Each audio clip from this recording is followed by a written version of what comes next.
ABN breakfast show. ఏమి చెప్పడానికి లేనప్పుడు గతంలో చేసిన కాస్తో కోస్తో పిడికడంత మంచైనా ఏమన్నా ఉంటే చెప్పుకోవడానికి ఒక అవకాశం ఉంటుంది. అసలు ఏమీ లేనప్పుడు ఏదో ఒకటి చెయ్యాలి, మా అస్తిత్వాన్ని కనీసం గుర్తించాలి అనుకున్నప్పుడు తప్పుడు ప్రచారాలు, ఫేక్ మాటలు, ఫేక్ రాతలు ఇవి మాత్రమే కాపాడుతాయనే భ్రమలో ఉంటే అవి కూడా ఎంతో కాలం కాపాడవు. ఎందుకంటే చాలా స్పష్టంగా ఆంధ్రప్రదేశ్ ప్రజలు ఒక నిర్ణయం తీసుకుని ఎక్కడో ఆకాశంలో ఉన్న పార్టీని తీసుకొచ్చి భూమి మీద కూడా కాదు అంతకన్నా కిందకు పడేశారు. కానీ దాన్ని ఎవరో ఒకళ్ళు ఏదో సందర్భంలో అర్థమయ్యేలా చెప్పాలి. బహుశా అలా చెప్పడానికి కుదరట్లేదో లేదా చెప్పినా వినట్లేదో కానీ జగన్మోహన్ రెడ్డి గారిలో మాత్రం ఏం మార్పు రాలేదు. సుమారుగా ఏడాదిన్నర అయిపోతుంది, ఇంకో రెండు మూడు నెలలు పోతే పార్టీ ఓడిపోవడం కూడా అత్యంత దారుణంగా, అత్యంత అవమానకరంగా జరిగిన ఓటమిని జీర్ణించుకోవడం కొంత కష్టమే అయినా బట్ ఇది రియాలిటీ. సో ఇప్పుడు బహుశా ఆయన ఏమి ఇన్స్ట్రక్షన్స్ ఇచ్చింటాడంటే నాయకులకి, పార్టీ కార్యకర్తలకి లేదా సోషల్ మీడియా వింగ్కి, మీరు ఒకటే పని పెట్టుకోండి, పొద్దున్న లేస్తే రాత్రి వరకు వాళ్ళ సొంత మీడియాకి, పొద్దున్న లేస్తే రాత్రి వరకు ఫేక్ ఫేక్ ఫేక్ తప్పుడు ప్రచారాలు, తప్పుడు మాటలు. ఒకవేళ ఆంధ్రప్రదేశ్లో ఏమన్నా అభివృద్ధి జరుగుతూ ఉంటే అది ఎలా జరగట్లేదు అని చెప్పి రాయడము, వెనకాల బ్యాక్డోర్లో ఆ అభివృద్ధిని ఆపడానికి ఎవరైతే కంపెనీలు పెడుతున్నారో లేకపోతే ఎవరైతే ఇక్కడికి వద్దాం అనుకుంటున్నారో రాష్ట్రానికి వాళ్ళకి దొంగ మెయిల్స్ పెట్టండి, లేకపోతే లేఖలు రాయండి. ఐఎమ్ షూర్ క్లియర్గా ఇన్స్ట్రక్షన్స్ అయితే ఉన్నాయి. లేకపోతే మెడికల్ కాలేజీల వ్యవహారం మొదలుపెట్టినా, లేకపోతే విశాఖపట్నంలో పరిశ్రమలకి భూముల వ్యవహారం మొదలుపెట్టినా, లేకపోతే తల్లికి వందనం లాంటి మంచి ఫ్లాగ్షిప్ ప్రోగ్రామ్స్ గవర్నమెంట్ తీసుకున్నా, ప్రతి దాంట్లోనూ తప్పులుంటే చెప్పచ్చు. నేను డే 1 నుంచి ఒకటే చెప్తాను, నిజంగా లోపాలు ఉన్నాయా, తప్పులున్నాయా, you are a legitimate party. ప్రతిపక్షంగా దాన్ని బయటికి తీసుకొచ్చి ప్రజలకు అర్థమయ్యేలా చెప్పడంలో మీకన్నా గొప్ప పాత్ర ఎవరో పోషించలేరు. కానీ అది మీకు చేత కాదు. ఎందుకంటే అధికారంలో ఉన్నప్పుడు ఆ చిత్తశుద్ధి లేదు, ఆ సోయి లేదు ప్రజల విషయంలో. ఇప్పుడు అసలు అంతకన్నా లేదు. ఇప్పుడు ఏంటంటే అంత ఎగ్జిస్టెన్షియల్ క్రైసిస్. అసలు మనం ఉన్నామని అనుకుంటున్నారా లేదా జనాలని కొన్ని ప్రోగ్రామ్స్ తీసుకున్నారు, 5-6 కార్యక్రమాలు, ప్రతిదీ ఫెయిల్ అయింది.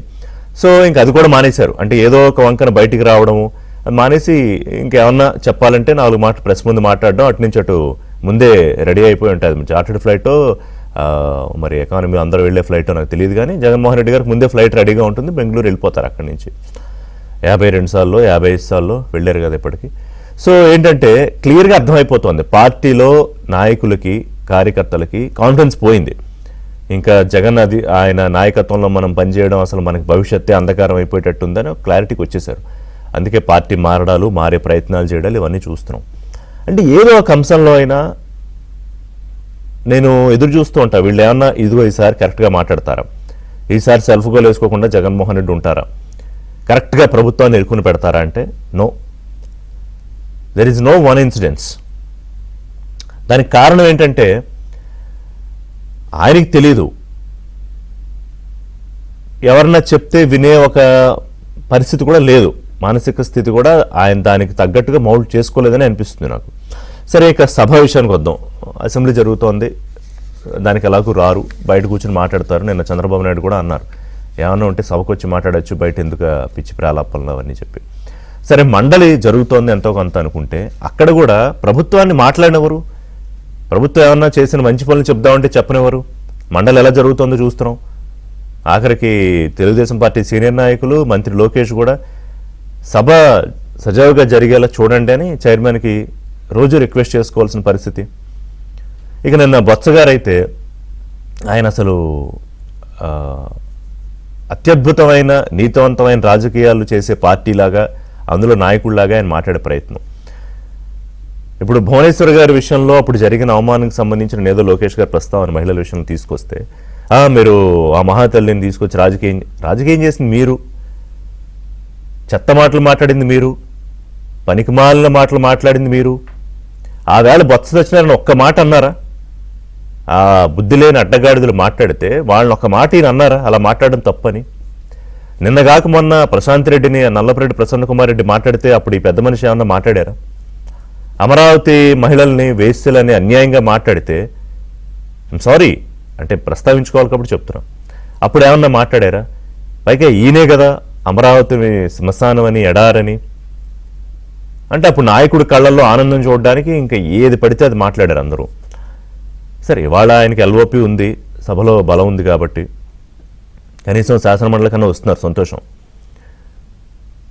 ఏదో పిచ్చి మాటలో మంచి మాటలో మాట్లాడడానికన్నా సభకు వస్తున్నారు. కానీ ఎంత దారుణంగా ఎక్స్పోజ్ అయిపోతున్నారంటే వీళ్ళ చేష్టలు, వీళ్ళ బిహేవియర్ వల్ల. తెలియదు అనుకుంటారా ప్రజలకి? అర్థం వాళ్ళే చూస్తారు, చాలా విజ్ఞతతో ఉన్నారు. ఆ విజ్ఞత చూపించే కదా మిమ్మల్ని అక్కడ కూర్చోబెట్టారు. ఇంకా ఎలాగే బిహేవ్ చేస్తే సింగిల్ డిజిట్కి తీసుకొస్తారు. ఆ 2 కూడా తీసేస్తే 9, 8 మరి అంతకన్నా తక్కువ వస్తాయో. అండ్ మనమేమీ యాంటిసిపేట్ చేయడం కాదు, వాళ్ళ పద్ధతిని బట్టి చెప్తున్నాను నేను. మార్చుకుంటే ప్రజలు ఎవరినైనా యాక్సెప్ట్ చేస్తారు. తెలుగుదేశం పార్టీకి 23 వచ్చిన రోజులు చూడలేదా? ఇవాళ 135 వచ్చిన రోజులు చూడట్లేదా? నాయకుడి కమిట్మెంట్లో ఉంటుంది అది. రాష్ట్రం పట్ల కమిట్మెంట్ ఉండాలి, పార్టీ పట్ల కమిట్మెంట్ ఉండాలి. ముందు అసలు ఒక విధానం ఉండాలిగా. పార్టీ పెట్టాము, 5 ఏళ్ళు ముఖ్యమంత్రి చేసేసాం, ఇప్పుడు ఇవాళ మళ్ళీ ఆయన కోర్టుకి వెళ్తాడు, నేను హైకోర్టుకి. నవ్వుతారు, చిన్నపిల్లలు కూడా నవ్వుతారు. నాకు ప్రతిపక్ష హోదా కావాలి, నాకు ప్రతిపక్ష హోదా కావాలి. పొద్దున్న లేస్తే ఏంటిది? మీకు రాలేదు కదా, అవకాశం రాలేదు కదా. 151 ఉండేవి మీకు, పోయాయి. ఆ మధ్యలో 5 పోయి 11 వచ్చాయి. సరే, రాజ్యాంగంలో క్లియర్గా 10% ఉంటేనే ప్రతిపక్ష హోదా అనేది ఎక్కడ ఆర్టికల్ రూపంలో లిఖించబడి లేదు. కానీ ఇట్స్ ఎ ప్రాక్టీస్. సభలో అన్ని రూల్స్ ప్రకారం జరగవు, సభా సాంప్రదాయాలు ఉంటాయి కొన్ని. ఇప్పుడు ఒక గ్రూప్గా గుర్తించాలి అంటే 10% ఉండాలని ఒక విధానం తీసుకున్నారు. సో అదే కొనసాగుతూ వస్తుంది. సో ఇవాళ మీరు ఒక గ్రూప్ కాదు, ఒక పార్టీ. పోనీ ఆ నేపథ్యంలో చూసుకున్నా కూడా, ఆ సంప్రదాయం ప్రకారం చూసుకున్నా, ఆనవాయితీ ప్రకారం చూసుకున్నా మీకు అవకాశం లేదు కదా. మర్చిపోతే ఎలా? గతం అప్పట్లో మీరే అసెంబ్లీలో చిటికలేసి 5 లాగేయమంటున్నారు మా వాళ్ళు, చంద్రబాబు నాయుడు ప్రతిపక్ష హోదా తీసేయమంటున్నారు, నేనే పెద్ద మనసుతోటి తీయట్లేదని చెప్పిన పెద్ద మనిషి మీరే కదా. నిజంగానే పెద్ద మనిషి మీరు. మరి అదే పెద్ద రకంతో ఇప్పుడు ఆలోచించి సభకు రావాలి కదా. నా పర్సనల్గా అయితే మీరు అసలు సభకు రావద్దు. నిన్న మొన్నటి దాకా రండి, బాధ్యత తీసుకోండి, ప్రతిపక్ష హోదా అంటే. కానీ మరీ ఇంత స్టూప్ డౌన్ అయిపోతూ నాకు ప్రతిపక్ష హోదా కావాలి, ఇవ్వండి అని కోర్టులకు వెళ్ళి, అది సభాపతి ఎవరైతే ఉన్నారో ఆయన డిస్క్రిషనరీ, ఇవ్వాలా లేదా అనేది. కోర్టులు మరి ఏం చెప్తాయో నాకు తెలియదు, ఇన్వాల్వ్ అవుతాయా అవ్వవా అనేది మాట్లాడదాం ఒక బ్రేక్ తర్వాత. అంటే తప్పుడు ప్రచారాలకి ఇంకోటి, మన మంచి ప్రభుత్వం, కూటమి ప్రభుత్వం మంచి ప్రభుత్వం. ఇప్పుడు ఆ తప్పుడు కేసుల విషయంలో వాళ్ళ మీద పెట్టిన కేసులన్నీ ఇంకా ఎత్తుకోలేకపోయారు ఇప్పటికి కూడా.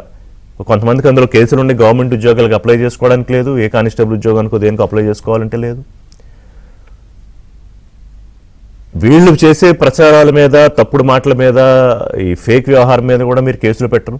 సరే, ఎవరో ఒక ఆఫీసర్ని సస్పెండ్ చేశారు, సుభాష్ అని. అతను పిచ్చి పిచ్చి పోస్టులు, అసలు అమరావతి మునిగిపోయింది అంటాడు, ఇంకోటి అంటాడు, ఎన్నికల కమిషన్ మీద ఒక మాట, ఇంకొక మాట. ఏదో 100 జరిగితే ఒక యాక్షన్ తీసుకుంటారు. సో అది ఆబ్వియస్గా అవతల వాళ్ళకి ఒక అలుసుగానే ఉంటుంది కదా. మీ మంచి కిరీటాలు పెట్టుకున్నది చాలు, అర్థమైంది ప్రజలకి మంచి అని. Breakfast show. సో చేసే పనులు అర్థమైపోయినా కూడా ఏదో ఒకటి ప్రయత్నం చెయ్యాలి కాబట్టి వైసీపీ చేయడం. సో వాళ్ళు చేసేదానికి రోజు సమాధానం చెప్పుకుంటూ కూటమి ప్రభుత్వం, కూటమి పార్టీ నేతలు ఉండడం, వాళ్ళని తప్పుడు ప్రచారాలు చేస్తున్నా కూడా ఇంకా వేచి చూసే ధోరణి అవలంబించడం. ఇందాక నేను చెప్పినట్టుగా కేసులు కూడా ఇంకా తీసుకోలేకపోవడం, ఇవన్నీ ఉన్నాయి. పైగా జగన్మోహన్ రెడ్డి గారు మళ్ళీ నాకు స్కూల్ పిల్లాడన్నా 4 రోజులు ఇవ్వను అంటే 5వ రోజు చాక్లెట్ అడగడం మానేస్తాడు. ఈయన ఏడాదిన్నర నుంచి అడుగుతూనే ఉన్నాడు. స్టూడియోలో నాతో పాటు అంకమరావు గారు ఉన్నారు, రాజకీయ విశ్లేషకులు. అలాగే లైవ్లో ఎండి నజీర్ గారు, తెలుగుదేశం పార్టీ రాష్ట్ర కార్యదర్శి, యామిని శర్మ గారు, బీజేపీ అధికార ప్రతినిధి. నమస్కారం అండి అందరికీ. సో అంకమరావు గారు, ఇప్పుడు నేను చెప్పింది మీరు ఉన్నారు కదా. First I want to start with, ఇప్పుడు నిన్న అనిత గారు మాట్లాడుతూ నిన్న బాగా మాట్లాడారు. ఇప్పుడు లోకేష్ గారి విషయంలో ఆయన ఒక కొడుకుగా అప్పుడు జరిగిన దానికి ఎంత బాధపడ్డాడో ఒక తల్లిగా నాకు తెలుసు. రాజకీయం చేస్తోంది మీరు, మేమెందుకు రాజకీయం చేసుకుంటామని. సరే, బొత్స సత్యనారాయణ గురించి మనం ఇవాళ చూడట్లేదు, ఆయన ఎప్పటి నుంచో చూస్తున్నాం. నిన్నేదో ఆయన కొంచెం పెద్ద మనిషి తరహాలో మాట్లాడే ప్రయత్నం చేశారు, పండిందని ఏం అనుకోవట్లా. సో మీ అబ్జర్వేషన్లో ఇప్పుడు మండలి సమావేశాల్లో వాళ్ళు తీసుకుంటున్న ఒక విధానం, అంటే ఇక్కడ అసెంబ్లీకి రారు, మండలిలో చేసే ప్రయత్నాన్ని ఎలా చూస్తారు?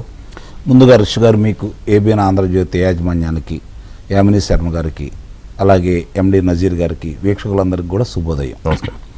ఇక్కడ వాళ్ళ అభిప్రాయం ఏంటంటే మండలిలో మాకు ఎక్కువ మంది ఉన్నారు, ఏదైనా బిల్లులు పాస్ చేయాలంటే మా యొక్క సహాయ సహకారాలు మీకు కావాలి, మేము దాన్ని మీరు తీసుకొచ్చిన దాన్ని మేము ఆమోదించం కాబట్టి మేము వ్యతిరేకిస్తాం, కాబట్టి మండలి చైర్మన్ కూడా మా వ్యక్తే కాబట్టి మీరు అక్కడికి వెళ్ళండి, మన వాణిని వినిపించండి అనేది వాళ్ళ వాదన.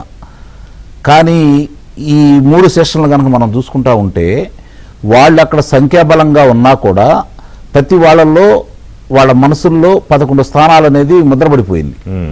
అంటే 11 స్థానాలు మా పార్టీకి ఇచ్చారు అంటే ప్రజల్లో మన పట్ల ఏ విధంగా ఉందనే అభిప్రాయం ప్రతి ఒక్క మండలి సభ్యుల్లో వాళ్ళు ఆలోచనలో అది బాగా ఉంది. కాబట్టి మీరు చూస్తా ఉంటే ఈ ప్రభుత్వం తీసుకొచ్చినటువంటి కొన్ని బిల్లుల్ని ఆమోదం తెలుపుతా ఉన్నారు. తప్పనిసరి పరిస్థితి, వెళ్లకుండా ఉండలేరు, వెళ్ళాలి, అక్కడ ఆపే పరిస్థితి లేదు. ఎందుకంటే వాళ్ళు ఇంకా నాకు తెలిసి 2028 నాటికి ఆ సంఖ్యాబలం తగ్గి పార్టీకి, తెలుగుదేశం పార్టీకి కావచ్చు, కూటమి సభ్యులకు కావచ్చు అధిక సంఖ్యలో వస్తారు. అప్పుడు వాళ్ళు దాన్ని మాట్లాడే పరిస్థితి ఉండదు. ముఖ్యమైన కారణం ఏంటంటే అక్కడ ఏదో మా బలం ఉంది నిరూపించుకోవాలని వాళ్ళ ప్రయత్నంలో భాగంగా మీరు ఇందాక అన్నట్టు వాళ్ళు గనక శాసనసభకి, అసెంబ్లీకి రాకపోతే, శాసన మండలికి నిజంగానే వాళ్ళకి ఎంతో కొంత వాళ్ళ మీద ఒక సానుభూతి అనేది ఉండేది. వాళ్ళు ఇప్పుడు శాసన మండలిలోకి వచ్చి శాసనసభకు రాకుండా శాసన మండలిలో మా మనిషి అయితే వస్తాం, లేకపోతే రాము, అదేగా చెప్పింది. అంతే. ఇప్పుడు వాళ్ళు వచ్చి వాళ్ళు చేసిన తప్పుడు వాళ్ళ ద్వారానే బయటకు వస్తున్నాయి. మీరు గమనించుకోవాలి. వాళ్ళు మాకు బలం ఉంది అంటే శాసనసభలో బలం లేకపోయినా శాసన మండలిలో మాకు బలం ఉంది కాబట్టి మేము ఎలా మాట్లాడతాం అనే దాన్ని కొన్ని ఉదాహరణలు మనం చూడొచ్చు. ఇప్పుడు నిన్న జరిగిన సంఘటన మీరు ఉదాహరించిన దానికి వరదు కళ్యాణ్ అనే మహిళ ఈ మధ్య శాసన మండలిలో మాట్లాడే ప్రసంగాలు మనం వింటూనే ఉన్నాం. కొంచెం ఎక్కువ అవకాశం వాళ్ళ తరపు నుంచి బొత్స గారి తర్వాత ఆమెకే ఇస్తున్నారు. ఆ సహజంగానే మీరు అన్నట్లు అక్కడ రాష్ట్ర సమస్యల గురించి కావచ్చు, వచ్చే పరిశ్రమల గురించి కావచ్చు, ప్రభుత్వం చేసే తప్పుల గురించి కావచ్చు, మంచి అవకాశం వాళ్ళకి, చాలా మంచి అవకాశం. శాసనసభలో కూడా వాళ్ళకే ఎక్కువ అవకాశం ఉంటుంది సహజంగా. ఎందుకంటే ప్రతి అంశాన్ని గురించి వాళ్ళు ప్రశ్నించవచ్చు. అవును. దానికి ముఖ్యంగా ఎవరైతే ఉంటారో ఆ పార్టీకి లీడరు, శాసన మండలిలో వాళ్ళకి 11 స్థానాలు వచ్చినా ఆ పార్టీకి ఓ లీడర్ ఉంటాడు కాబట్టి, జగన్మోహన్ రెడ్డి ఉంటాడు కాబట్టి మిగిలిన వాళ్ళు మాట్లాడే అవకాశం లేకుండా అతన్నే మాట్లాడే అవకాశం నిస్సందేహంగా అతనికే ఉంటుంది. ఈ వేరే వాళ్ళు ప్రశ్నలు కూడా అతనే సంధించవచ్చు, అతనే మాట్లాడవచ్చు సభలో. కానీ దాన్ని సద్వినియోగం చేసుకునేంత తెలివితేటలు కానీ, చాతుర్యం కానీ, నిజాయితీ కానీ అతని దగ్గర లేదు. ఈ 3 కరెక్ట్ పాయింట్. నిజాయితీ లేకపోవడంతోనే ఇవన్నీ. అవును, ఈ 3 అతని దగ్గర లేవు. కారణం ఏంటంటే ఇప్పుడు అక్కడికి వెళ్ళిన తర్వాత 5 సంవత్సరాలు వాళ్ళ సభను ఎలా నడిపారో క్షుణ్ణంగా తెలుసు. ఎలా నడపాలో అతనే నిర్దేశించాడు కాబట్టి సభలో అమర్యాదగా మాట్లాడినా లేకపోతే పురుష పదజాలా వాడినా నవ్వుకున్నాడు, ప్రోత్సహించాడు. మీకు గుర్తుందేమో ఒక సభలో మన గుడివాడ ఎమ్మెల్యేగా ఉన్నటువంటి, ఆ మంత్రిగా ఉన్నటువంటి కొడాలి నాని ఆ రోజు మాట్లాడుతూ ఉంటే, విపరీతంగా తిడతా ఉంటే, బాబు గారిని మిగిలిన వాళ్ళందరినీ తిడతా ఉంటే మధ్యలో వాటర్ బాటిల్ పంపించాడు నవ్వుకుంటూ. అంటే మధ్యలో ఎక్కడన్నా ఆపుతాడేమో, ఆ మాట్లాడే వాగ్దాటి ఎక్కడ అయిపోయిద్దేమో, మంచిలు దాగి మాట్లాడమని చెప్పని. అలాగే వాళ్ళు అధికారంలో రాకతలికి మంగళగిరిలో ఏర్పాటు చేసిన సభలో రోజా గారి దగ్గరకు వచ్చి చెవిలో మాట్లాడుతున్నాం అనుకుని బహిరంగ మాట్లాడాడు ఉమారెడ్డి వెంకటేశ్వర్లు. ఏమని మాట్లాడాడు? చంద్రబాబు నాయుడు గారిని తిట్టమని అని చెప్పని. అంటే ఇక్కడ మనం గమనించుకోవాల్సింది ఏంటంటే వాళ్ళు ప్రజల మనసులు గెలుచుకొని ప్రజా సమస్యల గురించి ప్రస్తావించి ప్రజా పోరాటాలు చేసి ప్రభుత్వాన్ని ఏర్పాటు చేసే ఆలోచనలో వాళ్ళు లేరు. అంత చిత్తశుద్ధి కానీ వాళ్ళ తప్పు లేదు, వాళ్ళ స్థాయి ప్రతిసారి వాళ్ళు బయట పెడుతూనే ఉన్నారు. అవును, ఇప్పుడు కాదు, డే 1 నుంచి మేము ఇది అని చెప్తున్నారు. అవును. సో డెసిషన్ తీసుకోవడంలోనూ బహుశా ప్రజలు పొరపాటు పడి ఉండొచ్చు తప్ప ఒకసారి పొరపాటు పడ్డారు. సంపూర్ణంగా ఆలోచనకు వచ్చిన తర్వాత 11 స్థానాలు పరిమితం చేసి వాళ్ళు ఏ విధమైనటువంటి తీర్మానం చేశారంటే ఋషి గారు, ఆంధ్ర రాష్ట్రంలో వైఎస్ఆర్సీపీ పార్టీ అనేది ఆంధ్ర రాష్ట్రంలో రాజకీయాలకు తగదు, వీళ్ళు పనికిరారు, పనికి మాలిన వాళ్ళు, పని చేతగాని వాళ్ళు, పని దొంగలు, వీళ్ళు దోపిడీదారులు అని చెప్పిన ఒక నిర్ణయానికి వాళ్ళు వచ్చిన తర్వాత వాళ్ళని 11 స్థానాలకు పరిమితం చేశారు ఆంధ్ర రాష్ట్ర ప్రజలు. కూటమి ప్రభుత్వం ఆంధ్ర రాష్ట్ర ప్రజల మనోగతాన్ని, ప్రజలు జగన్మోహన్ రెడ్డికి జరిగిన యుద్ధంలో ప్రజలు గెలిచారు. కరెక్ట్. కానీ పరిపాలన పరంగా వాళ్ళు గెలిపించాల్సిన బాధ్యత కూటమి పెద్దల మీద ఉంది. ఉంది. ఇంకా మీరు అన్నట్టు ప్రారంభంలో అన్నట్టు మాది మంచి ప్రభుత్వం, మేము మంచి వాళ్ళం, మేము అది చేస్తాం ఇది చేస్తాం అని చెప్పి చెబితే ఉపయోగం లేదు. మీరు పంచపక్ష పరమాణాలు ఏర్పాటు చేస్తారు, మంచి ఒక రాజమహల్ కడతారు, అన్ని బాగానే ఉంటాయి.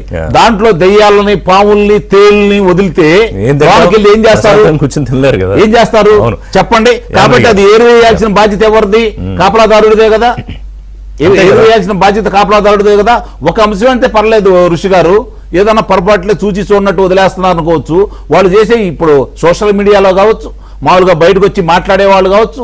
ఇప్పుడు మీడియా, సోషల్ మీడియా వాళ్ళు బయట మాట్లాడినా, ఆఖరికి మండలిలో మాట్లాడినా, ఇప్పుడు దాంతో పాటు మొన్న భారతీ రెడ్డి గారు ఆమె గురించి మన జరిగినటువంటి ఈడీ దాడుల్లో ఆమె పేరు ఉందని చెప్పని ఈనాడులో ఆంధ్రజ్యోతిలో వార్త ప్రచురితమైందని చెప్పని ఆమె పరువు నష్టం దావా వాళ్ళ మీద వేసింది కదా.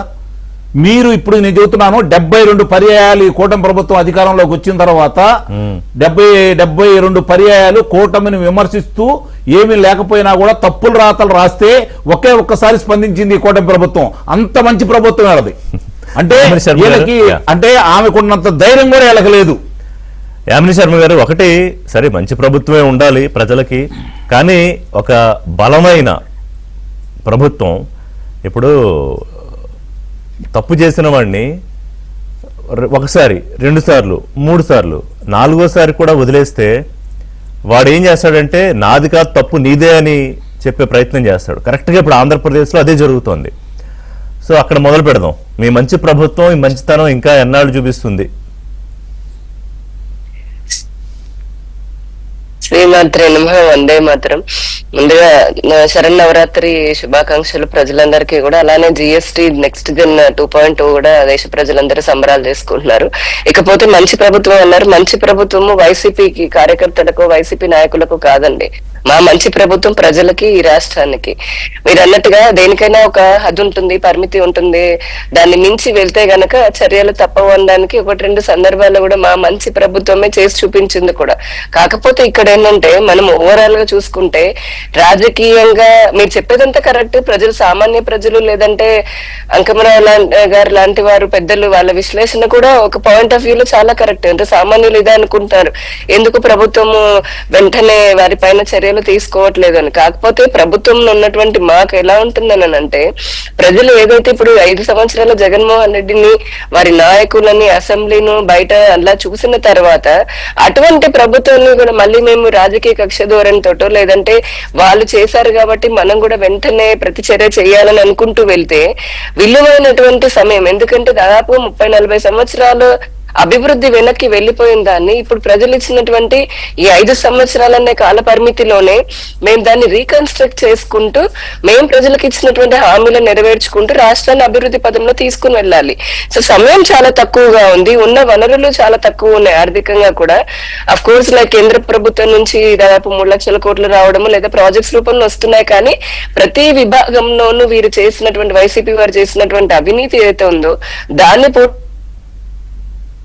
కుంటూ కొత్తగా ఇన్వెస్ట్మెంట్స్ ని అట్రాక్ట్ చేస్తే, ఇప్పుడు ఫర్ ఎగ్జాంపుల్ 304 ఎంఓయూలు జరిగాయి ఈ సంవత్సర కాలంలో. 10.5 లక్షల కోట్లు పెట్టుబడులు వచ్చాయి. సో ఇట్లా ముందుకు తీసుకుంటే ఒకవైపు డెవలప్మెంట్, ఎందుకంటే ప్రజలకి తాత్కాలికంగా ఉపశమనం కలుగుతుందేమో, వెంటనే రాజకీయ కక్షపూరితంగా లేదంటే ఏదో దాడికి ప్రతిదాడి అన్నట్టుగా చెక్ పెట్టేయాలని అనుకుంటే అది దీర్ఘకాలికంగా రాష్ట్రానికి ఉపయోగం ఉండదు. ఒకసారి నేను చిన్న క్లారిటీ ఇవ్వదలుచుకున్నా మీకు కూడా, అలాగే చూసేవారికి కూడా. ఇప్పుడు ఇక్కడ ఇంటర్ప్రిటేషన్ తీసుకునే అవకాశం ఎందుకు ఉంటుందంటే, అర్జెంటుగా జగన్మోహన్ రెడ్డిని అరెస్ట్ చేయాలో ఇంకోటో అది కాదు మాట్లాడేది. ఇప్పుడు 12 ఏళ్ళు అయింది వాళ్ళు కరెక్ట్ గా జగన్మోహన్ రెడ్డి గారు బెయిల్ మీద బయటకు వచ్చి, నిన్నటికి 12 ఏళ్ళు అయింది సుమారుగా. సో ఈ 12 ఏళ్ళు అయినా కూడా ఆయన ముఖ్యమంత్రిగా ఉన్నప్పుడు సరే కారణం చెప్పి విచారణకి వెళ్ళరు, వారం ఇప్పుడు వెళ్ళరు. అది వ్యవస్థలు చూసుకుంటాయి. ఎందుకంటే ఇప్పుడు మనం ఇప్పుడు పొద్దున్న డిబేట్లో చెప్పగానే సిబిఐ, ఈడీఓ జడ్జిలు నిర్ణయం తీసుకుంటారనేమో అనుకోక్కర్లేదు. నా పాయింట్ ఏంటంటే, ఇప్పుడు నవరాత్రులు జరుగుతున్నాయి కదా, మీకు బాగా తెలుసు. అసలు నవరాత్రులకి మెయిన్ లైన్ ఏంటి? దుష్ట శిక్షణ, సో అదేంటంటే ఇప్పుడు వీళ్ళు మహిళల గురించి ఇంత దారుణంగా మాట్లాడి, అదే పెద్ద మనుషులు మహిళల గురించి మాకన్నా ఎవరన్నా ఒక్కళ్ళు తప్పించుకుంటారా అన్నట్టుగా సభలో మాట్లాడతారు.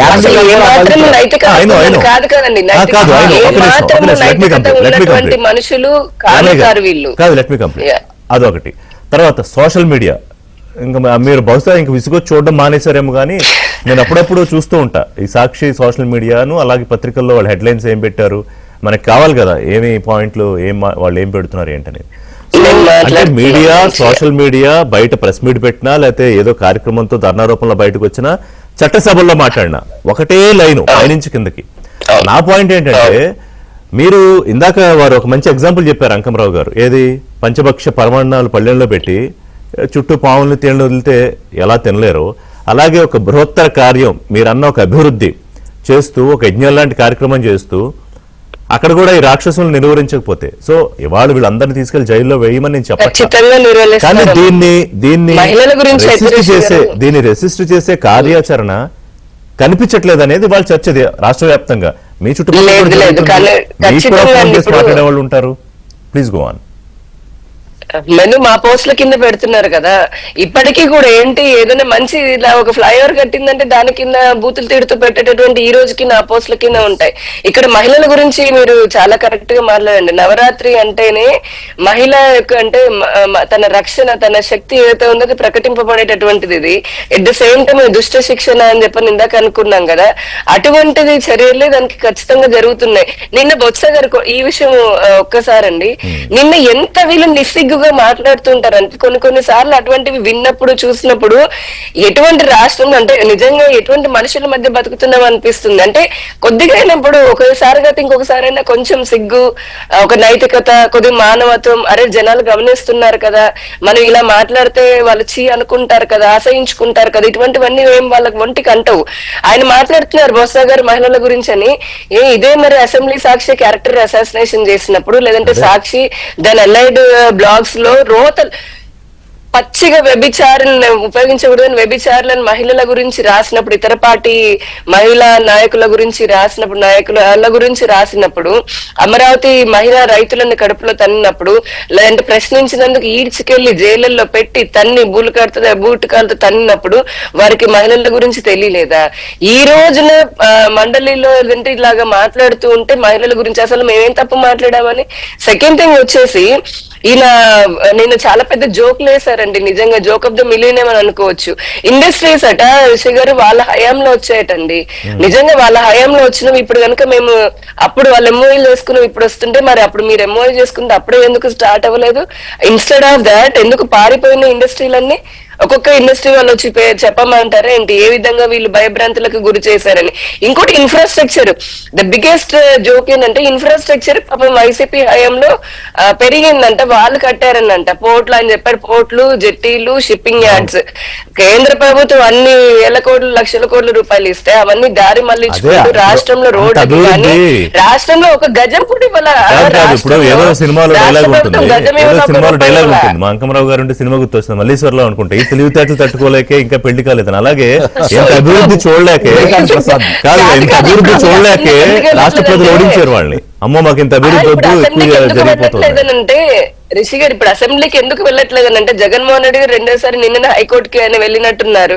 ఏమని నాకు ప్రతిపక్ష హోదా నాయకుడు కావాలి దాని గురించి అని చెప్పని. చివరిలోనంటే ఆయన ఎందుకు వెళ్ళట్లేదు తెలుసా? ఒకటేనండి, అసెంబ్లీకి వెళ్ళారనుకోండి వీళ్ళు, ఒకటి అసెంబ్లీలో ఏం చేస్తారు మామూలుగా, ఈ ప్రభుత్వం చేసే మంచి చెప్తుంది, అది వీళ్ళకి చెవులకు అసలు చెవుల్లో సీసం పోసినట్టుగా ఉంటుంది వైసీపీ వాళ్ళకి. రెండోది ఆ ప్రభుత్వంలో అప్పుడు వీళ్ళ నాయకులు చేసినటువంటి తప్పులన్నీ బయట చదువుతూ ఉంటారు, అది కూడా వినలేక సిగ్గుతో తల వంచుకోలేక ప్రతిక్షణం చచ్చిపోతామేమో అని చెప్పని అసెంబ్లీకి వెళ్లకుండా బయట నుంచి బయట సైన్లు పెట్టేసి రిజిస్టర్ లోంచి వెళ్ళిపోతున్నారు. ఎవరెబ్బ సొమ్ము, ప్రజల సొమ్ము. Welcome back. So Telugu Desam party వర్షం తీసుకుందాం. నజీర్ గారు, ఇప్పటివరకు జరిగిన చర్చలో రెండు అంశాలు, ఒకటి వాళ్ళు చేసిన తప్పుల్ని బయటికి రాకుండా కప్పిపుచ్చుకోవడానికి మాట్లాడే మాటలు ఒకటైతే, బయట చేస్తున్న పిచ్చి ప్రచారాలకు సరైన రిటార్ట్ రాకపోవడం. ఇప్పుడు అభివృద్ధి దాని పందా జరుగుతుంటుందో పక్కన, సో కానీ వీళ్ళని కట్టడి చేయడానికి ఒక వ్యవస్థని కూటమి పార్టీలు కానీ కూటమి ప్రభుత్వం కానీ ఎందుకు ఏర్పాటు చేసుకోలేకపోతుంది? ఋషి అన్న, ముందల మీకు పెద్దల అంకమరావు గారికి, యామిని గారికి, ఏబిఎన్ వీక్షకులు అందరికి పేరు పేరున నమస్కారం, అస్సలాము అలైకుం. అన్న, వైసీపీ పార్టీ అనేదే అసత్య ప్రచారాలు, అబద్ధాలు, ఇది ప్రజల్లో అలజడి సృష్టించే విధంగా వాళ్ళ ఆలోచనలు ఉంటాయన్న. ఆ పార్టీ పునాదే అబద్ధాల మీద ఆధారపడింది, అన్యాయం అవినీతి మీద ఆధారపడింది.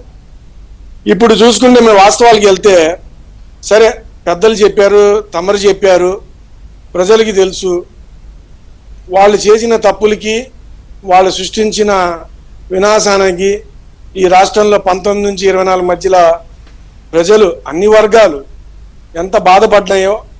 ప్రజలు చాలా తెలివిగల వాళ్ళన్న, మనకన్నా ప్రజలు చాలా తెలివిగల వాళ్ళు. వాళ్ళకి తెలుసు ఎప్పుడు ఏ నిర్ణయం తీసుకోవాలి. ఒకవేళ ఒక ఛాన్సు అని ఏదో వాళ్ళ నాన్నగారు పేరు చెప్పుకొని వారి యొక్క చావుని అడ్డం పెట్టుకొని ఇతను అడిగాడు, ఏదో చేస్తాడనేది సరే. తెలుగు ప్రజలకి సెంటిమెంట్స్ ఎక్కువ. ఆ సెంటిమెంట్ ప్రకారం 14 నుంచి 19 మధ్యలో ఎంతో అభివృద్ధి జరిగింది. ఇంకా ఆ టైంలో తెలుగుదేశం ప్రభుత్వానికి కానీ కూటమి ప్రభుత్వం అప్పటి ఉంటే అవకాశం ఇస్తే ఇంకా ఈ రాష్ట్రం ఎక్కడికో వెళ్ళేది. కానీ ఒక సెంటిమెంట్ పరంగా ఏదో ఈ కుర్రోడు ఇలా అంటున్నాడు, వీళ్ళ అమ్మగారు కూడా అలా బతిలాడుతున్నారు, వీరి చెల్లి గారు కూడా మా అన్నయ్యని నమ్మండి, అలాగే మా అబ్బాయిని నమ్మండి అని వాళ్ళ తల్లి గారు ప్రజల్లోకి వచ్చి తిరగటం, వాళ్ళు ఏదో చెప్పటం, జనాలు నమ్మారు. ఒకసారి అంటే అవకాశం ఇచ్చారు. తీరా ఏం జరిగింది? ఆయన ప్రజల్ని మోసం చేయటం కాదు, సొంత తల్లినే మోసం చేశాడు. ఆయన సొంత చెల్లినే మోసం చేశాడు, సొంత బాబాయ్ కూతుర్నే మోసం చేశాడు. సొంత బాబాయ్ చంపబడితే ఆయన ప్రభుత్వం వచ్చి 5 ఏళ్ళు ఉన్నా సరే ఆ చంపిన వాళ్ళకి పక్కన పెట్టుకుని తిప్పుకున్నాడు తప్ప బాబాయ్ ఆత్మ శాంతించేలాగా ఏ చర్య తీసుకోవాలా. ఇంక ఇలాంటి వ్యక్తి మీద రాష్ట్ర ప్రజలు ఇంకేం నమ్మకం పెట్టుకుంటారు? ఇకపోతే ఇప్పుడు ఓడిపోయారు, వాళ్ళకి 11 సీట్లు వచ్చినాయి. 11 సీట్లు వచ్చిన తర్వాత కూడా ఇక్కడ సీట్లు ముఖ్యం కాదన్న. ఏ ఎమ్మెల్యే అయినా సరే, ఏ రాజకీయ నాయకుడైనా సరే వారికి ఒక అవకాశం అసెంబ్లీలో కానీ, కౌన్సిల్లో కానీ, అలాగే పార్లమెంట్లో కానీ ఏ రాజకీయ నాయకుడికి అవకాశం వస్తే అది చాలా అదృష్టంగా భావిస్తాడు. ఎందుకంటే మేము కూడా రాజకీయాల్లో ఉన్నాం, చట్టసభల్లో వెళ్ళాలని మా తీరని కోరిక. ఎందుకంటే మనకి నమ్ముకున్న వాళ్ళు, మన ప్రాంత ప్రజలు, లేకపోతే మన వర్గాలు, లేకపోతే పీడిత వర్గాలు ఎవరున్నారు, బడుగు బలైన వర్గాలకి ఏదన్నా న్యాయం జరిగిద్దంటే చట్టసభల్లో వెళ్ళి ఆ యొక్క ఇబ్బందులు ఏమన్నా తెలియజేస్తే, చట్టసభల్లో అసెంబ్లీ జరిగే చోట సాక్షాత్తు ముఖ్యమంత్రి గారు, స్పీకర్ గారు, అలాగే మన చీఫ్ సెక్రటరీ గారు, డీజీపీ గారు, అన్ని శాఖల అధిపతులు అక్కడ కూర్చుంటారు. అక్కడ అకౌంటబిలిటీ ఉండిద్ది. అక్కడ సమాధానం అడిగిన దానికి, వేసిన ప్రశ్నకి సమాధానం చెప్పాలి. అలాగే కానీ ఇప్పుడు మీరు అన్నారు కదా అకౌంటబిలిటీ అనే పదం వాడారు మీరు, కరెక్ట్, చాలా మంచి పదం వాడారు. అసలు అకౌంటబిలిటీ అనేది ఒకటి ఆ పార్టీ నడిపించే వ్యక్తికి కానీ, పార్టీకి కానీ, అంతకుముందు ప్రభుత్వంలో ఉన్నప్పుడు కానీ, ఇప్పుడు ప్రతిపక్షంగా ఉన్నప్పుడు కానీ ఉందా? అకౌంటబిలిటీ ఉంటే అసలు ఎంత గొడవలేదు కదా. రెండోది, మీరు ఇందాక మాట్లాడుతూ ఒక మాట అన్నారు, పార్టీ అభివృద్ధి అని. గతంలో 2014 నుంచి 19 వరకు చేసిన అభివృద్ధి గురించి చెప్తే అప్పుడు ఓటమికి కారణం ఏంటో మీకు తెలుసు, నాకు తెలుసు, అందరికీ తెలుసు. ప్రభుత్వం చేసిన తప్పు లేదు, ప్రభుత్వం చేసిన పొరపాటు లేదు. ఆయన అప్పుడు అదే అభివృద్ధి ఆకాంక్షిస్తూ చేశాడు, చంద్రబాబు నాయుడు గారు ఇవాళ అదే అభివృద్ధి ఆకాంక్షిస్తూ చేస్తున్నాడు. కానీ పార్టీ ఆవేళ పార్టీ అలసత్వం, పార్టీలో కొంతమంది ఓవర్ యాక్షన్, ఇంకా కొన్ని ఉన్నాయి, కొన్ని చెప్పుకుంటే బాగోదు. సో ఇవన్నీ పార్టీ ఆవేళ ఓడిపోవడానికి కారణం. మళ్ళీ వాళ్ళు ఏడాదిన్నర అయిన తర్వాత అలాంటి వాసనలు కనిపించట్లేదా నజీర్ గారు? ప్రభుత్వాన్ని ఎప్పుడు లోపం లేదు, ఆయన ఇంకా ఎక్కువ పని చేస్తాడు, ఇంకో 2 గంటలు కష్టపడతాడు. కానీ పార్టీగా లేదా కూటమి పార్టీలుగా మీరేం చేస్తున్నారు అనేది వాళ్ళ ప్రజల్లో ప్రశ్న. అనా మా కూటమి ప్రభుత్వం మీరు వచ్చిన 16 నెలల నుంచి చూస్తున్నారు, అనేక విషయాల మీద, అది లిక్కర్ మీద కానివ్వండి, శాండ్ మీద కానివ్వండి, ల్యాండ్ మీద కానీ సుదీర్ఘంగా విచారణలు జరుగుతున్నాయి. సాక్ష్యాధారాలతో సహా అందరినీ అరెస్ట్ చేయడం జరుగుతుంది, కోర్టుల ముందు నిలబెట్టడం జరుగుతుంది. ఎవరిని వదిలే ప్రసక్తి లేదన్న. ఇక్కడ మెయిన్ విషయం ఏంటంటే, ఇందాక అంకమ్మరావు గారు తమరు కూడా ఒక విషయం గుర్తు చేశారు. ఒక వ్యక్తి 12 సంవత్సరాల నుంచి బెయిల్ మీద ఉండటం అనేది అది ఒక చరిత్ర. అసలు ఆ మర్మం ఏంటి, ఆ రహస్యం ఏంటి, ఆయన వెనకాల ఉన్నది ఎవరు? అది కాకుండా 3542 వాయిదాలు అటెండ్ అవ్వకుండా ఒక వ్యక్తి, అది చిన్నపాటి కేసులు కాదన్నోయ్, ఈడీ, సిబిఐ అంతంత పెద్ద కేసుల్లోనే ఎక్కడ అతను వాయిదాలకు వెళ్లకుండా జాగ్రత్త పడుతున్నాడంటే ఆ మర్మం ఏంటి, ఆ రహస్యం ఏంటి? రెండోది ఆయనలో ఉన్న చాతుర్యం ఏంటంటే అసలు ఇలాంటి వ్యక్తి ఇన్ని వాయిదాలకు వెళ్తే అసలు ఈ 19-24 మధ్య కూడా ఆయన ప్రభుత్వం వచ్చేది కాదు. ప్రజల్లో ఒక ఆలోచన వచ్చేది, అరే ఇన్ని కేసుల్లో ముద్దాయి ఇలా కోట్లకి తిరుగుతున్నాడు, ఇంత దోచుకున్నాడా అని సామాన్య టీ బడ్డీలు కాడా, లేకపోతే బడ్డీ ఎక్కడ చిన్న చిన్న హోటళ్ళు కాడా స్కూల్ పిల్లలు కూడా చర్చించుకునేవాళ్ళు. అది లేకుండా చూసుకుంటున్నాడు. ఇప్పుడు కూడా జాగ్రత్త పడుతున్నాడు. అసలు విషయం కేంద్రంలో ఉన్న పెద్దలు గాని, రాష్ట్రంలో ఉన్న పెద్దలు గాని, అలాగే ఏదన్నా సరే న్యాయస్థానాలు గాని దయచేసి ఆలోచించాలి. అసలు వీళ్ళకి రాజకీయాలకి వీళ్ళు ఫిట్టా, వీళ్ళు అర్హులా, వీళ్ళ మీద దీన్ని కేసులు ఉన్నాయి, కనీసం వీళ్ళు వాయిదాలు పిలవట్లేదండి, వాయిదాలకి వెళ్ళట్లేదండి, ఏముంది వీళ్ళ వెనకాల? కరెక్టే, వీళ్ళ వెనకాల అంత అదే మీరు లేవనెత్తిన పాయింట్ కరెక్టే, కానీ అదొక మళ్ళీ లోతైన డిబేట్, అది ఇంకొకసారి మాట్లాడదాం. ఎందుకంటే ఆయనకి అంత అలిసిపోకుండా, అంత లగ్జరియస్ గా అసలు కోర్టుకు కూడా వెళ్లకుండా అంత వెసులుబాటు ఎందుకు కలుగుతుంది అనేది మీరు లేవనెత్తిన point very valid point. But ఎప్పుడైతే ఆ డిబేట్ లోకి మనం వెళ్ళట్లేదు, ఒక బ్రేక్ తీసుకుంటా. బ్రేక్ తర్వాత ఏంటంటే కోర్టుకి వెళ్తాడు మళ్ళీ జగన్మోహన్ రెడ్డి గారు. వెళ్ళారు, నాకు ప్రతిపక్ష హోదా కావాలి, స్పీకరు రాజకీయంగా ఆలోచిస్తున్నాడు, రాజకీయ వైరం చూపిస్తున్నాడు, పయ్యేవల కేశవ్ ముందే చెప్పాడు. స్పీకర్ రూలింగ్ కు చట్టవిరుద్ధంగా ప్రవర్తిస్తున్నారు, దాని చట్టవిరుద్ధం అని ప్రకటించండి, నాకు ప్రతిపక్ష నేత హోదా ఇవ్వండి, ఆ విధంగా ఆదేశాలు జారీ చేయండి. వీళ్ళందరూ నాకు ఇవ్వకూడదని ముందే డిసైడ్ అయిపోయారు. స్పీకర్ రూలింగ్ వెనుక రాజకీయ వైరం, పక్షపాతం ఉన్నామని గౌరవ హైకోర్టుకి విన్నవించుకున్నారు జగన్మోహన్ రెడ్డి గారు. అంకమరావు గారు, ఈ మళ్ళీ ఎపిసోడ్లో ఎలా చూడాలి, దీన్ని ఏం జరిగే అవకాశం? అంటే ఇప్పుడు అతని ఉద్దేశం ఎలా ఉందంటే ప్రస్తుతం దీనికి అప్లై చేశాడు, ఆ తదుపరి పొరపాటున దీనికి ఏదన్నా ఇవ్వమంటే మళ్ళీ న్యాయస్థానానికి వెళ్ళేసి నాకు 39.5% ఓట్లు వచ్చినాయి కాబట్టి దామాషా ప్రకారం నేను 2 సంవత్సరాలు ముఖ్యమంత్రి కావాలి, చివరి 2 సంవత్సరాలు ముఖ్యమంత్రి కావాలి కాబట్టి నాకు అవకాశం నేను కూడా పెడతాడు. ఇక్కడ అతను న్యాయస్థానానికి మామూలుగా మనకు భారత రాజ్యాంగంలో మనకి కల్పించినటువంటి అవకాశం ఏంటంటే ఎవరైనా సరే న్యాయస్థానానికి ఎవరైనా వెళ్ళొచ్చు. కానీ న్యాయం జరిగేది ఎప్పుడు జరుగుతుంది, ఏ అంశానికి జరుగుతుంది? బాధితుడు కొన్ని సందర్భాల్లో అతను చనిపోయి వాళ్ళ పిల్లలు చనిపోయిన తర్వాత కూడా న్యాయం రాని పరిస్థితులు మనకు కనపడతానే ఉన్నాయి ఈరోజు. కాబట్టి దీంట్లో ఉన్నటువంటి ఈ లొసుగులని నేను అన్నాను, అవకాశాలు, అదే ఉన్న అవకాశాలు అతను ఉపయోగించుకుంటున్నాడు. నాకు తెలిసి ప్రధాన న్యాయమూర్తి గారి కంటే కూడా అతను బాగా తెలుసు అని చెప్పి నేనైతే భావిస్తున్నా. ఏది చట్టంలో అలవాటైపోయి కాదు, తర్ఫీదు అయిపోయారు వాళ్ళు దాంట్లో. ఇప్పుడు న్యాయమూర్తి తన పరిధిలో గురించి ఆలోచిస్తాడు, బుక్ లో ఉండే వరకు ప్రకారం ఆలోచిస్తారు. కానీ వీళ్ళు అలా కాదు కదా, తప్పించుకోవడానికి ఎలా సందర్భాల్లో. ఇప్పుడు వాళ్ళకి గతంలో వాళ్ళ తండ్రి అధికారంలో ఉన్నప్పుడు జగన్మోహన్ రెడ్డి 43,000 కోట్ల రూపాయలు అంటే 1,00,000 కోట్ల రూపాయలు సంపాదించాడు, 43,000 కోట్ల రూపాయలు దొరికినాయి అని చెప్పని ఈడీ అటాచ్ చేసింది కదా. అప్పుడు వాళ్ళకి ప్రవేశమే తెలుసు, బయటకు వెళ్ళడం తెలియదు, ఎగ్జిట్ లేదు అప్పుడు లేదు. కానీ ఇప్పుడు జగన్మోహన్ రెడ్డికి అది కాదు, లోనికి వెళ్ళడం తెలుసు, బయటకు రావడం కూడా తెలుసు. కారణం ఏంటంటే తండ్రి అధికారాన్ని అడ్డం పెట్టుకొని అన్ని లక్షల కోట్ల రూపాయలు సంపాదించుకున్న వ్యక్తి రాజకీయాల్లోకి ఎందుకు వచ్చాడు? అరే నా తండ్రి ఉంటేనే ఇట్లా వచ్చింది, నేనే అధికారంలో ఉంటే ఎంత సంపాదించుకోవచ్చు అని చెప్పి. నాకు తెలిసినంత వరకు ప్రపంచంలో 3 అంశాలు ఉన్నటువంటి ఏకైక రాజకీయ నాయకుడు జగన్మోహన్ రెడ్డి. ముఠా నాయకుడు, రెండో వ్యక్తి వ్యాపారి, 3వ వ్యక్తి రాజకీయ నాయకుడు. ఈ 3 మిళితమైన ఉన్న వ్యక్తి ప్రపంచంలో ఒక్కడిని చూపించండి. Rare combination. అవును, ఇప్పుడు దాంట్లో ఇప్పుడు ప్రజల గురించి ఆలోచిద్దాం. ఇందాక నజీర్ గారు చెప్పారు, ప్రజల గురించి ఆలోచిద్దాం. ప్రజలు ఈ గత ప్రభుత్వం మీద వ్యతిరేకతతోటి నిర్ణయం తెలిపింది, వాళ్ళ అభిప్రాయాలు ఓట్ల రూపేణ చెప్పింది 478 రోజులు, అంటే 1 సంవత్సరం 4 నెలల 11 రోజులు. ఆ తర్వాత ఫలితాలు వచ్చింది 477 రోజులు, అంటే 1 సంవత్సరం 3 నెలల 20 రోజులు. అధికారం చేపట్టి 469 రోజులు, 1 నెల 3 నెలల 12 రోజులు అవుతుంది. వాళ్ళ మీద వ్యతిరేకతతోటి వాళ్ళు ప్రజలు ఇచ్చినటువంటి తీర్పు ఇది. ఎందుకు ఇచ్చారు ఆ తీర్పు? ఇందాక మీరు ఒక అంశాన్ని ఎత్తారు. 2014 నుంచి 2019 వరకు ఏం తప్పు చేశాడని చంద్రబాబు నాయుడు గారు ఓడిపోయారు. చంద్రబాబు నాయుడు గారు ఓడిపోలా, తెలుగుదేశం పార్టీ ఓడిపోయింది, శాసనసభ్యులు ఓడిపోయారు. చంద్రబాబు నాయుడు గారు అధికారంలోకి రావాలి, మళ్ళీ ముఖ్యమంత్రి కావాలి, మేలు జరగాలని ప్రతి ఆడు కోరుకున్నాడు. కానీ ఈ శాసనసభ్యుడు మనకు పనికిరాడు అనుకున్నారు.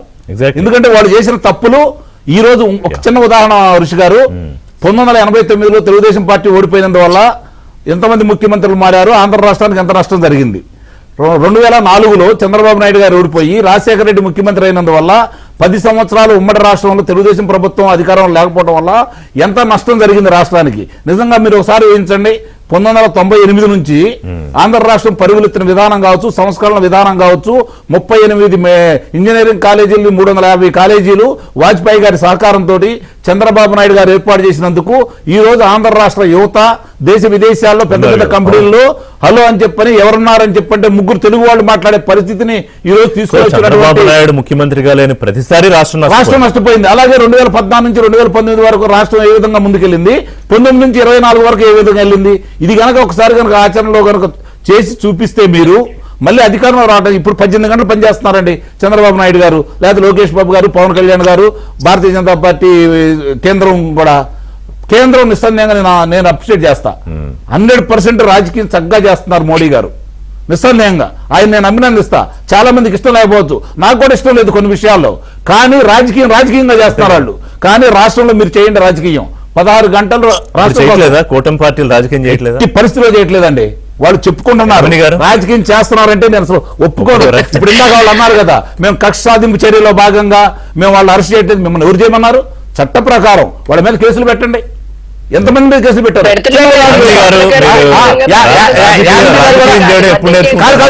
యామిని గారు కూడా బాధితురాలు కాబట్టి నా అంశానికి వెళ్ళను, కానీ ఒక చిన్న ఉదాహరణ చెబుతాను మీకు.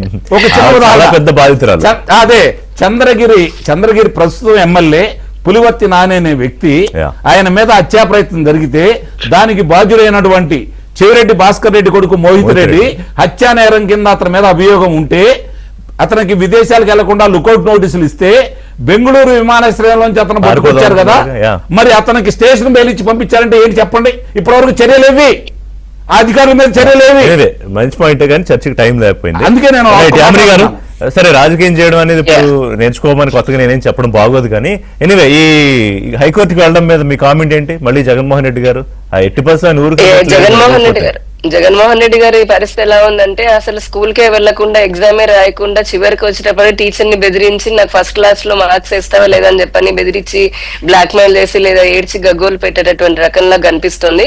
కానీ ఇందాక వారు అన్నట్టుగా పెద్దలు అన్నట్టుగా చాలా తెలివైనటువంటి గేమ్ ఆడుతున్నారు ఆయన జగన్మోహన్ రెడ్డి గారు. ఎందుకంటే సుదీర్ఘమైన ఇందాక ఒక మాటలో దీన్ని చెప్పాలనంటే 12 సంవత్సరాల ఈ ఆయన బెయిల్ పైన బయట ఉన్నారనడానికి మనం చాలా రకరకాల కారణాలు ఉన్నాయి. కానీ వన్ సింపుల్ థింగ్ ఏంటంటే 7 మంది జడ్జీలు మారిపోయారు, 13,000 పేజీల ఛార్జ్ షీట్ లో చదవడానికి మారిపోతున్నారు. రెండోది ఆ మధ్యలో ఉన్నటువంటి వ్యక్తులు ఎవరైతే ఉంటారో సాక్షులు కానీ ఇన్వాల్వ్ వాళ్ళందరూ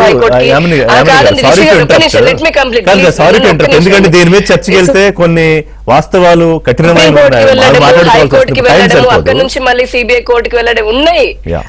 కానీ నేను చెప్పేది న్యాయ వ్యవస్థలో ఉన్నటువంటి ఇందాక అదే నేను చెప్తున్నాను, న్యాయ వ్యవస్థలో ఉన్నటువంటి అంశాలని చాలా చక్కగా అర్థం చేసుకుని డ్రామాని ప్లే చేస్తున్నారు. బట్ ఒక్క స్టేట్మెంట్ తో దీన్ని క్లోజ్ చేద్దాం.